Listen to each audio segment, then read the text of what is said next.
A foolish consistency is the hobgoblin of little minds, adored by little statesmen and philosophers and divines.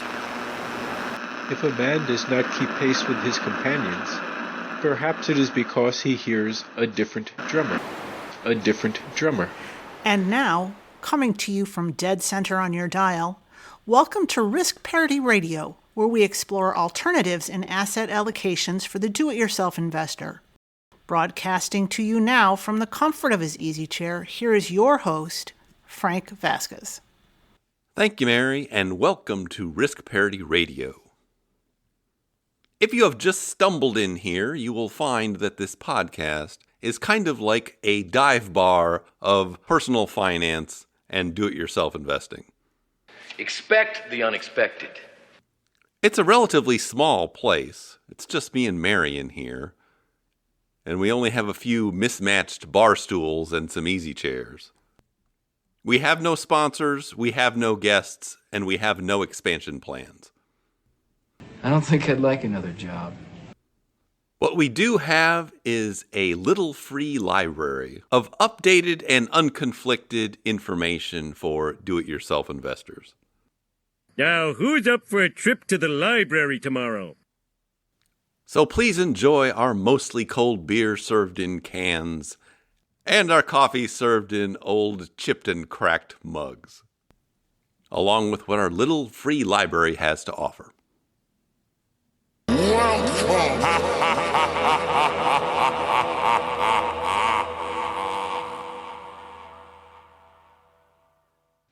But now onward, episode 409. She's real fine, my 409. She's real fine, my 409. She's real fine, my 409, my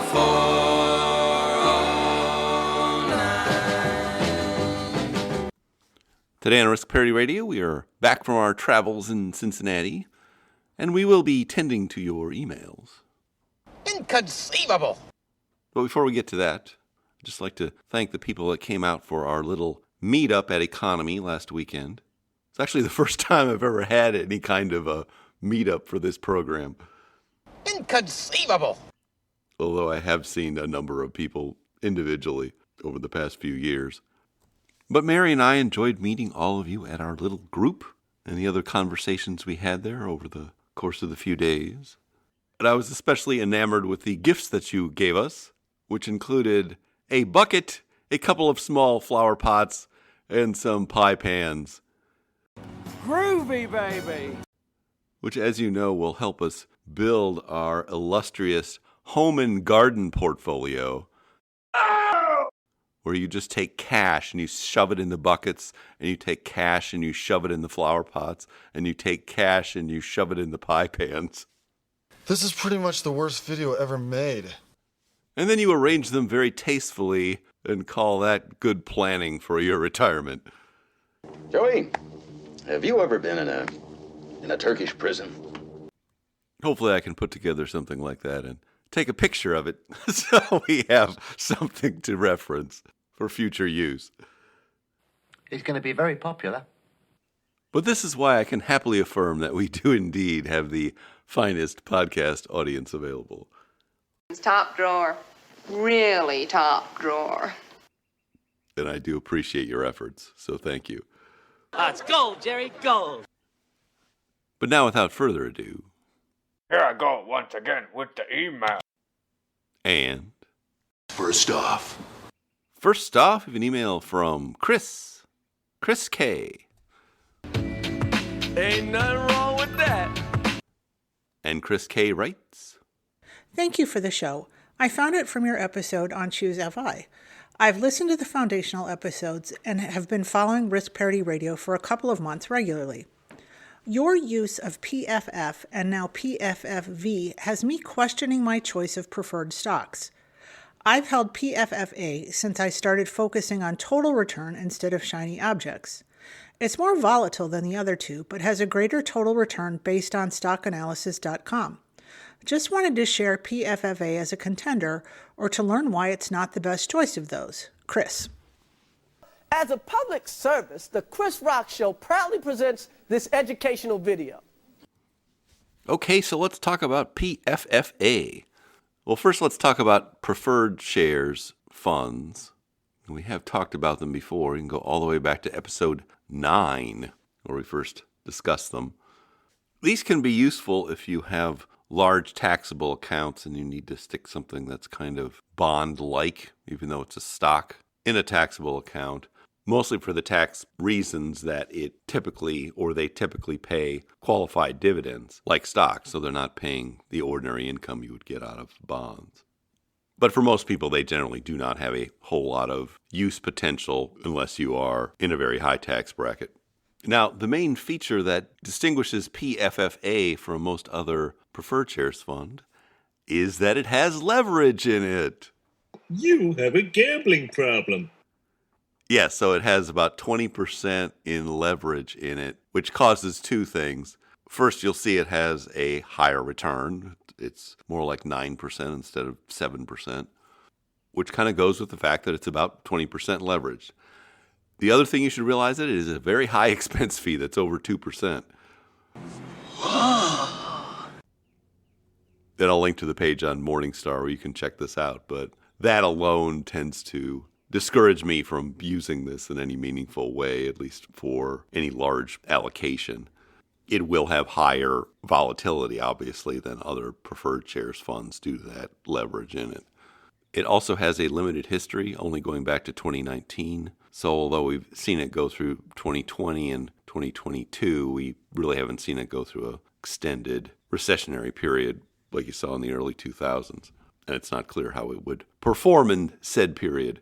Finally, I am not sure what the breakdown is within it between ordinary income dividends and qualified dividends.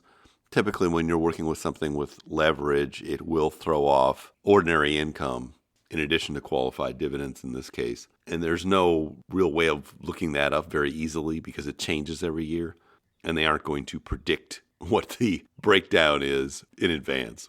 So that may be something you only know if you actually hold it. But if you did some research online, perhaps you could find it out. I just don't know of any easily, readily available source to look that up. So at the bottom, I mean, if you were looking for something leveraged like that to put in a portfolio, it's probably a good choice for that. I'm just not sure how much or how many people would find that useful, given that usually people hold preferred shares to diminish the volatility of their portfolio instead of increasing it. So I would say it probably has some use to some people, but probably not too many people. Well, you have a gambling problem. Anyway, it is an interesting topic because there are a lot of relatively new ETFs that have only come out since about 2018 or 2019 in various categories. And yes, we should look at them from time to time to see whether there is essentially something better out there than we're already holding for a particular slot in our portfolio.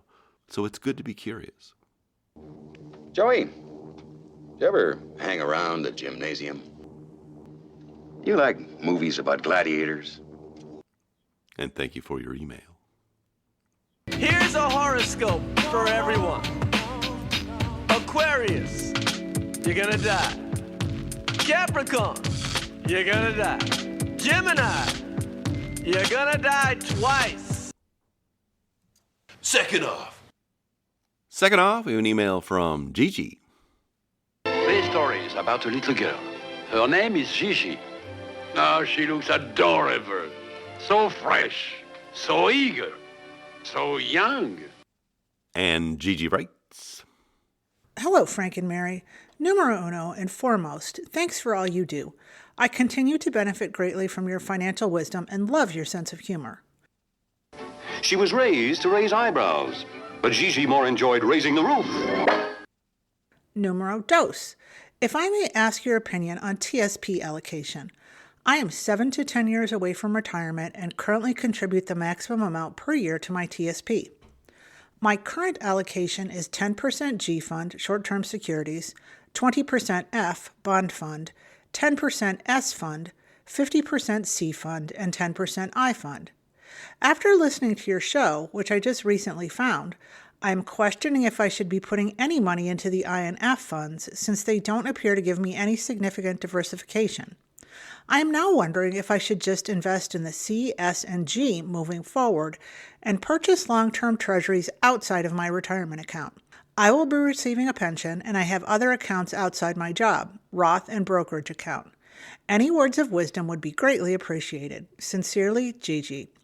For context, the F fund follows the Bloomberg U.S. Aggregate Bond Index.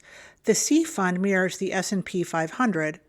The I fund recently changed and follows the MSCI, ACWI, IMI, ex-USA, ex-China, ex-Hong Kong Index.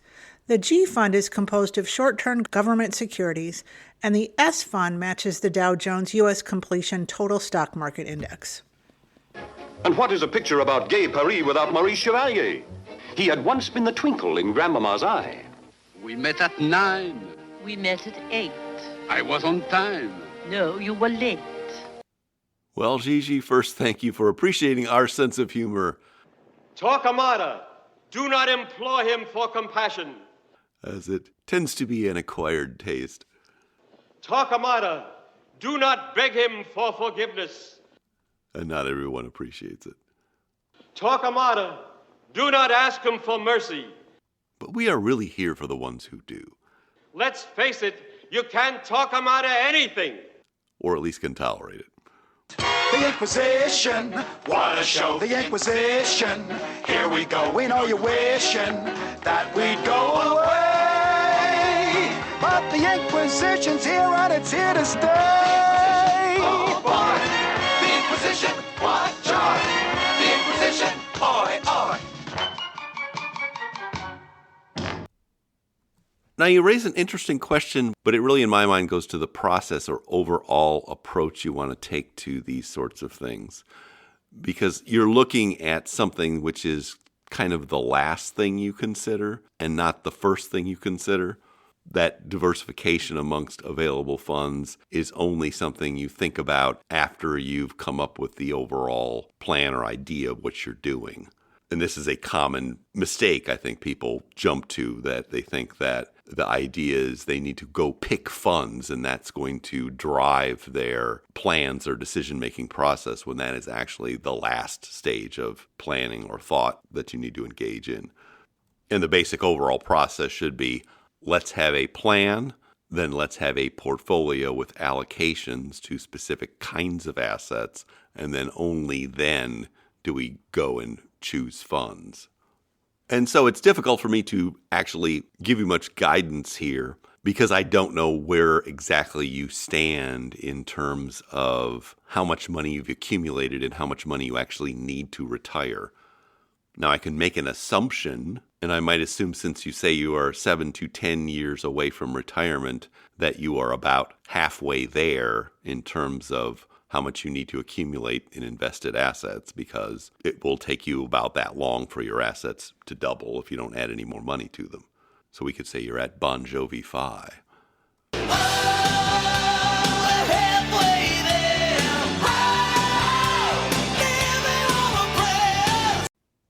Or at least assume that.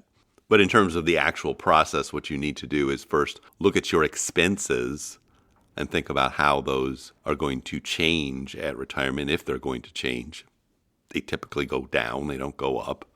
That's the fact, Jack! That's the fact, Jack! And then of those expenses that you expect to have, how much is going to be covered by this pension and other income sources? Because if a lot of your expenses are already covered by that, you end up having a lot more flexibility as to what you do with your invested accounts. Whereas if you are primarily living off your invested accounts, then you really do want to focus on things like maximizing a safe withdrawal rate.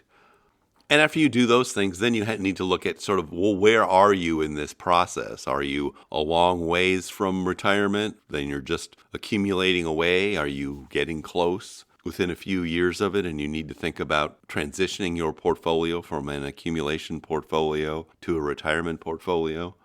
Because those are just two different things for two different purposes. The purpose of an accumulation portfolio is to accumulate, and you don't really care about the volatility that much because you're putting money into the portfolio, you're not taking any out. Whereas when you start taking the money out of the portfolio, all of a sudden you care a lot more about the volatility of the portfolio, which leads you to choose a much more diversified set of assets. And so I'm going to assume for the moment that you are still in kind of heavy accumulation, even though you might not be. When you are thinking about accumulation, the most important principle to think about is actually the macro allocation principle.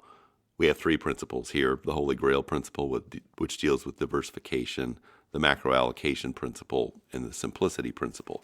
The reason the macro allocation principle is the most important in accumulation is because we know that you can pretty much look at the macro allocation of a portfolio as in how much percentage is in stocks as opposed to bonds or cash or something else.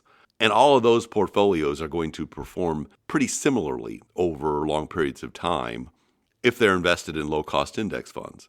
And the real challenge there, or thought there, is, well, make sure they're in low-cost index funds and go up to 100%, because the only reason you wouldn't want to be at 100% is if it feels too uncomfortable for you and you would panic in a downturn, because you could be down 50% in a 100% stock portfolio, and that happens probably every 20 years or so or less, although it hasn't happened recently.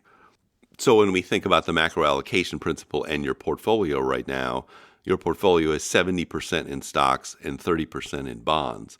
That is not really an aggressive accumulation portfolio. In fact, it's a very conservative accumulation portfolio, because typically you would have a higher percentage in stocks, and that's the real factor here that is the most important thing, not which funds you are in particular. So my first thought is there's no reason for you to have anything allocated to a G fund in a TSP when you're trying to accumulate and grow the assets. A G fund is essentially a short-term bond fund or a cash-like fund. That is something that you would hold some of in retirement, probably not more than 10% of your overall portfolio. But it certainly is not part of accumulation. So if what you need to do is accumulation here, I would move that into stocks. Now, the F fund is fine as an intermediate bond fund, and it's perfectly acceptable to accumulate in something like an 80-20 portfolio, particularly if you are most of the way there and do not need a great deal more in growth. And that's part of what I don't know about your situation. If you were behind, I would say get into 100% stocks and keep accumulating as much as you can in terms of savings. If you are getting close, having 20% in bonds might be just fine. And again, it probably doesn't matter that much that it's in this particular bond fund during your accumulation phase, because it's a low-cost bond fund. You are not drawing down on this. You do not care as much about rebalancing it or maximizing diversification at this point by making sure it's in a treasury bond fund. So it is not a bad fund to hold as an accumulation bond fund, to the extent you want a bond fund during accumulation. Because the real reason you hold bonds during accumulation is just to sleep better at night. They're not going to outperform stocks. All right, now getting to these stock funds, the C fund, the I fund, and the S fund, which are the S&P 500 and international stock fund and essentially a small cap fund. Let's first dispel this notion that diversification improves returns. Diversification by itself typically does not improve returns, with one exception known as Shannon's demon, which is if you have two things that perform about the same, but they perform differently at different times, and you rebalance them over time, you will get a bump in returns out of that scenario. But where diversification really matters is when you are drawing down on the portfolio and you're really concerned about reducing the overall volatility of the portfolio. Now, diversification is what we call the Holy Grail principle here.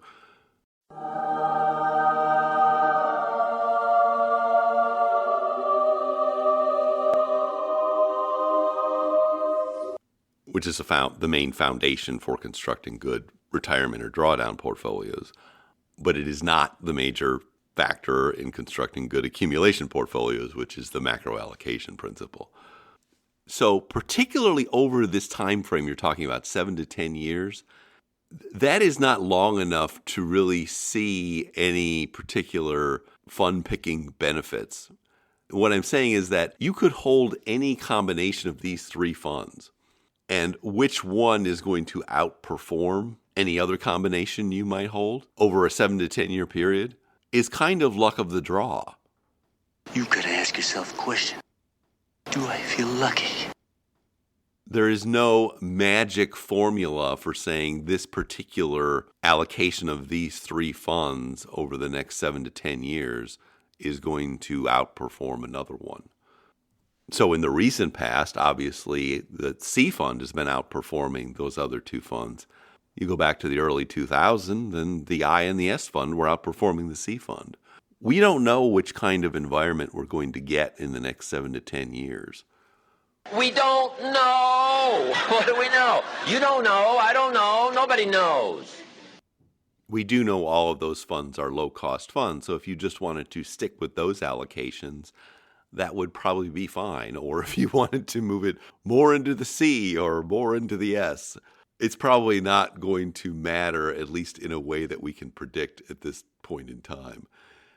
Now, if you were talking more about like a 25-year forward-looking thing, then you would probably want to be thinking about, well, could I pair up something like a large cap growth fund with a small cap value fund? But over a 7 to 10 year future period, you cannot say that one combination of low-cost index funds is going to necessarily beat another combination of low-cost index funds. And they are all going to perform pretty well, and they will probably help you reach your goals. But I would focus on keeping all your money as much as possible in the S, C, and I funds. Now, you also mentioned you had other accounts, and I wasn't sure what they were, but yes, you might hold other things outside, particularly if you wanted to, say, hold more value-tilted funds. You don't really have value-tilted funds here. They're all blended funds. So you would need to do that outside of this.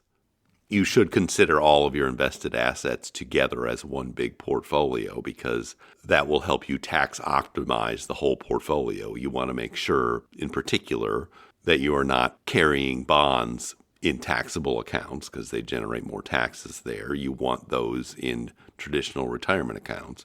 And you want your best growing things typically in Roth accounts. And you want things that pay low dividends or no dividends in your taxable account, particularly if they're qualified dividends. But that's always a secondary step. But I wouldn't be worried too much about diversification in this context, at least within this TSP, simply because I feel like you're under the same misimpression that many amateurs are under, which is that if I diversify things, I'm going to get better returns out of them. Typically, you're not going to get better returns out of them. You're probably going to get similar returns out of them. And over any period of a decade, there'll be one part of the markets that outperforms other part of the markets. And then there'll probably be something different in the next decade. And there's no way of predicting what's going to come next. So overall, to the extent you want to be holding bonds at this stage, if you have a traditional retirement account outside the TSP, maybe those go in there.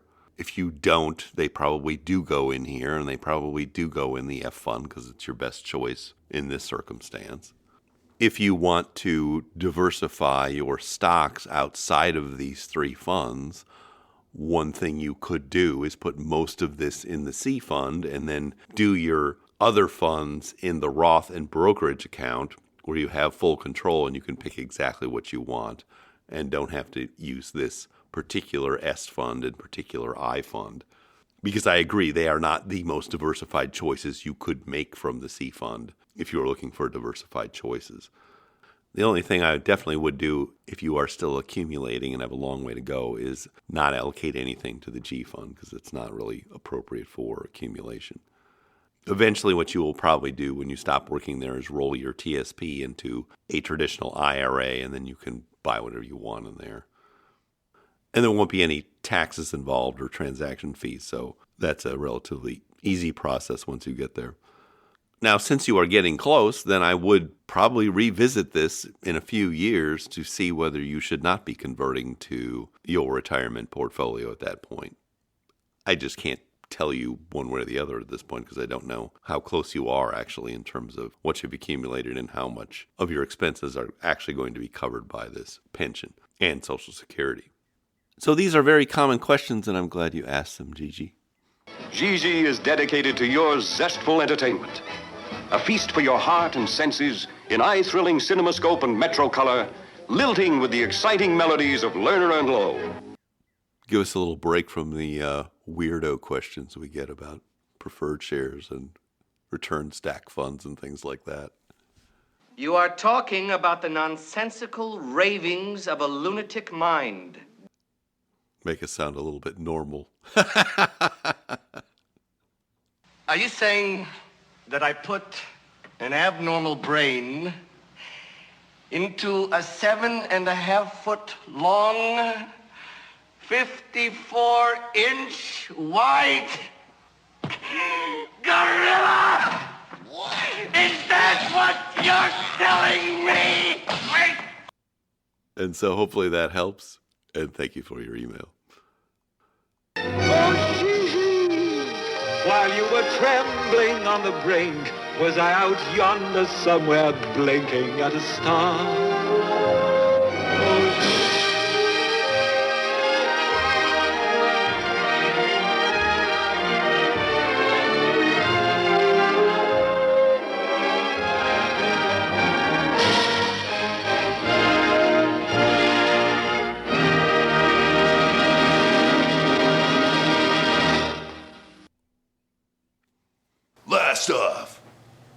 Last off, an email from Mark. All hail the commander of His Majesty's Roman legions, the brave and noble Marcus Vindictus. And this is the third email from Mark in a set of 3 emails that he sent to me in January. And for his third email, Mark writes, Hi, Frank and Mary. New return stacked ETFs. This is not a question, more of a heads up and invitation to comment if you would like. The guys at Resolve Asset Management have a couple new alternative asset options. One is similar to their bonds and managed futures ETF, but instead of focusing on the price of managed futures, it focuses on the carry or yield of those futures. They claim that managed futures carry/yield has diversification value from both their price-focused managed futures fund and stocks and bonds. I have no idea if that is true or not, and we will only see over time, but I think it's an interesting thing to watch. They also have a fund that combines bonds and merger arbitrage. I have no idea what the long-term correlation of a merger arbitrage strategy to stocks and bonds is, but again, it might be an interesting thing to watch over time. Thanks, Mark. Hearts and kidneys are tinker toys. Well, thank you for mentioning that, Mark. Yeah, I would say that I'm very interested to see how these return stacked funds develop over time. I think the concept is sound. Basically, they're just adding alternatives to what would ordinarily be a straight stock and bond portfolio. They're doing it such that you can add it as leverage and use these things not only for retirement scenarios, but for accumulation. And that sample portfolio we created called Optra is in the same line, if you will, with these kinds of funds and this kind of return stacked concept. I do wonder whether they are getting ahead of themselves now. The main issue I have with the way they've constructed their funds are always at least 2 assets. So they've got like bonds and futures or stocks and futures. And while that sounds appealing on its surface, it actually makes things more difficult to rebalance if you are putting that together with other things in a portfolio. And you always have to be mindful, well, what is that actual play like in terms of an overall allocation with other things? So I think it inadvertently makes management more difficult. Although I can see you constructing a very simple portfolio where you basically have 1 or 2 stock funds, and then you have a return stack fund that is, say, bonds and managed futures. The other place where I think they may be getting a little bit carried away is the variety of alternative asset classes they're talking about. Not only managed futures, but carry strategies and merger arbitrage and all sorts of other things. If you have a taste for terror, You have a date with Carrie. I think this could end up being a alternatives tail wagging a portfolio dog, because I still see and will always see stocks as the main driver of the kinds of portfolios we're interested in that have growth potential over time, and everything else in there as some kind of diversification mechanism, starting with bonds, but then also some of these other alternatives. And I just don't think you probably need that many of them, or that they should occupy that great of a percentage of the portfolio, certainly not more than about a quarter of it, I would think. So I think that honestly, holding an allocation to gold and then one of these other strategies, and I prefer managed futures, is probably going to be more than enough for most people. Of course, you as my listeners oftentimes like to combine all sorts of things, including carry and volatility and other ideas from various corners of the investment universe. What does Matt Damon say on that Bitcoin commercial? Fortune favors the brave! I think I'm mostly going to sit on the sidelines and watch with some curiosity as to how these things develop over the next decade or so, because I do think we'll get some clarity over time, since most of these kinds of ETFs have really not been around for more than about 6 or 7 years tops, and most of them have been around for only 2 or 3 years. So I think it's mostly just something to be watched, so that we might learn something from others' mistakes or successes without having to take any risk in it ourselves. Not gonna do it. Wouldn't be prudent at this juncture. And so those are my comments, and thank you for your email. You're gonna end up eating a steady diet of government cheese and living in a van down by the river. But now I see our signal is beginning to fade. If you have comments or questions for me, please send them to frank@riskparityradio.com. That email is frank@riskparityradio.com. Or you can go to the website, www.riskparityradio.com. Put your message into the contact form and I'll get it that way. If you haven't had a chance to do it, please go to your favorite podcast provider and subscribe, give me some stars, a follow, a review. That would be great. Okay. Thank you once again for tuning in. This is Frank Vasquez with Risk Parity Radio, signing off. I'm glad I'm not young anymore. The longing to end the stale affair until you find out she doesn't care. I'm glad that I'm not young anymore. No more frustration, no star-crossed lover am I, no aggravation, just one reluctant reply. Lady, goodbye. The fountain of youth is dull as paint. Methuselah is my patron saint. I've never been so comfortable before. Oh, I'm so glad that I'm not young anymore.